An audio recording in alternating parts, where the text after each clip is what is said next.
Fellow Ghanaians, good evening. I came into your homes on 17th January to give an account of our COVID-19 situation, a situation which, per available data at the time, was not good.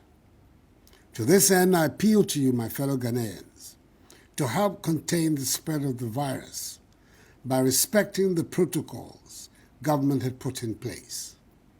The hope was that we would begin to see an improvement in our case count as a result. 2 weeks on from that address, the situation is even worse.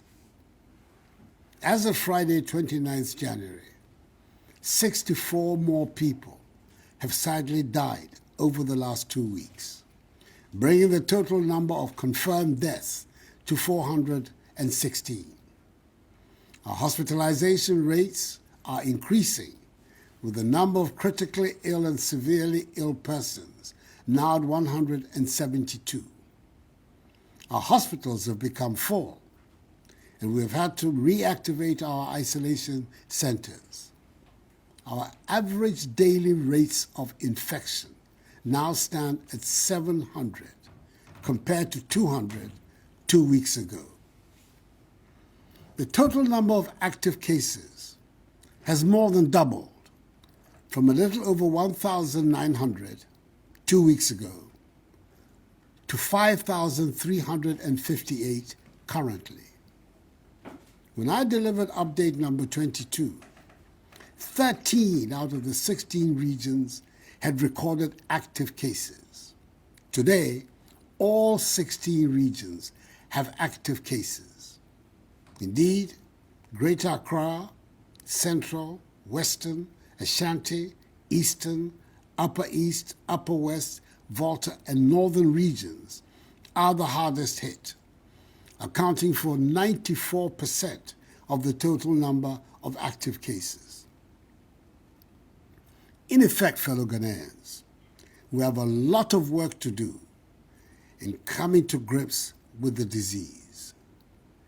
Given that recent studies show that the UK and other new variants are being transmitted within the population, we should all understand that our current situation could get very dire if efforts are not made, both on the part of government and by you, the citizenry, to help contain the virus.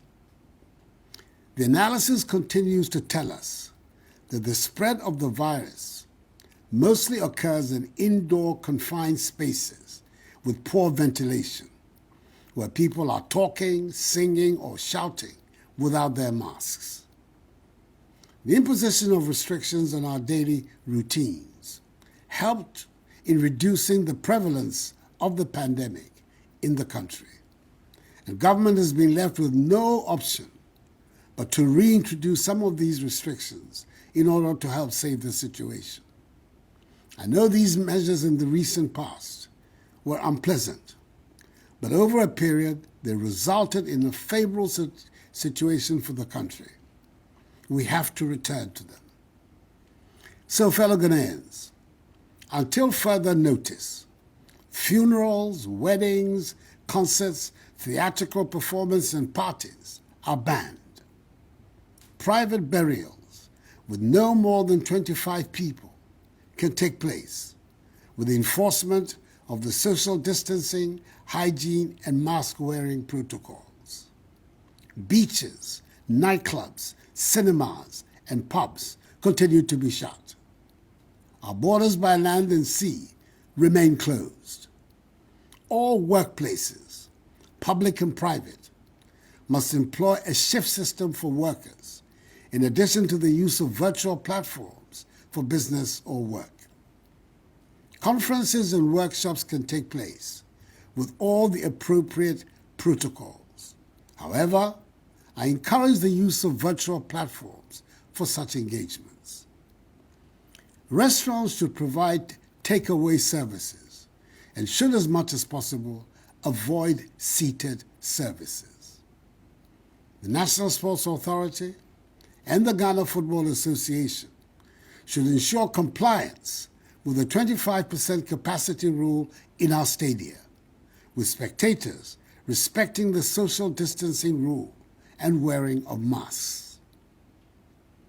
To the revered leaders of our religious organizations, that is our churches and mosques, I entreat you to enforce to the letter the protocols relating to attendance, i.e. the 2-hour duration, 1 meter social distancing, mask wearing, use of sanitizers, and the presence of Veronica buckets, liquid soaps, and rolls of tissue paper. I note that since the reopening of our schools 2 weeks ago, we've witnessed only few reports of cases among students.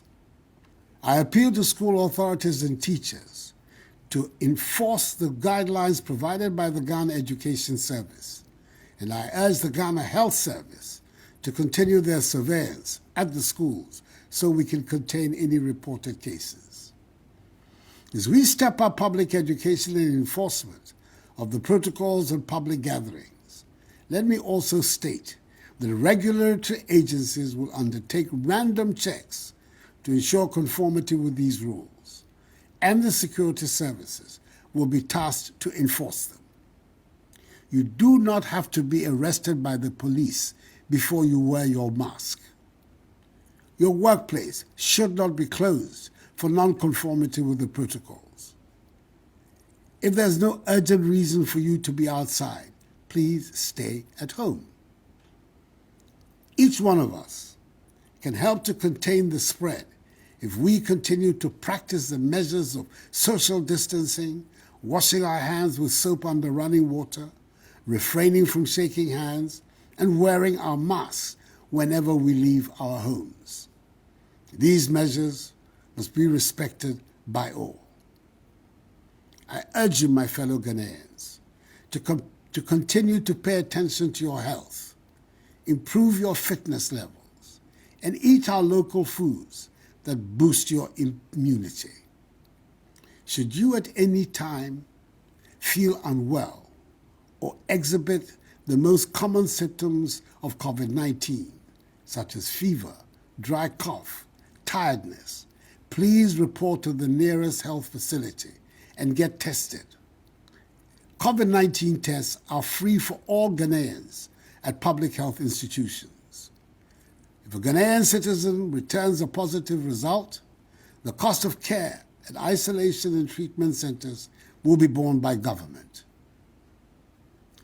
At the 58th Summit of the Authority of ECOWAS Heads of State and Government, held virtually, it was agreed that the cost of the COVID test for inbound ECOWAS nationals be pegged at $50 United States dollars at the Kotoka International Airport.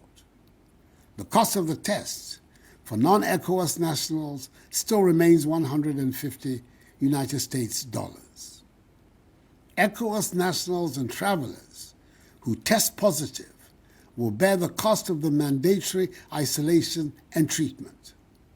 Ghanaian nationals, however, who test positive upon their arrival into the country will have their isolation and treatment costs borne by the state. Fellow Ghanaians, in update number 21, I indicated that Ghana is set to procure her first consignment of the COVID-19 vaccines within the first half of this year. Since then, a lot of work has been done towards the realization of this. Our aim is to vaccinate the entire population with an initial target of 20 million people. Through bilateral and multilateral means, we're hopeful that by the end of June, a total of 17,600,000 vaccine doses would have been procured for the Ghanaian people. The earliest vaccine will be in the country by March. The Food and Drugs Authority, FDA, will use its established processes for granting emergency use authorization for each vaccine in Ghana. As President of the Republic, I assure you that only vaccines that have been evaluated and declared as safe for use in Ghana will be administered. Government will continue to monitor our COVID-19 situation and will remain resolved in ensuring that we are able to return to normal daily routines. I remain hopeful that if each one of us embraces fully the safety protocols and we continue to put our faith in the Almighty, we will emerge strongly from this pandemic. Enuanom, ifibra minemo kasaya no, na ochi mienu niye, yare no eyi hu ba, fa na efa nipa, misramo, ma obi amfa yare no ndi agro. Mundi sise no so, ni titiriw, monhyɛ mask no, ɛno ɛna ɛbɛboa yɛn. Nyame me, oti enyone, ni nkanya wie. Hela efe gbeye, ikemen yawa, ni panyofai, moko ke hela akashwe. Nye yamlano, ni titru mask we, no bab wawo. My faith in God tells me that this too shall pass, for the battle is the Lord's. May God bless us all in our homeland, Ghana, and make her great and strong. I thank you for your attention, and good night.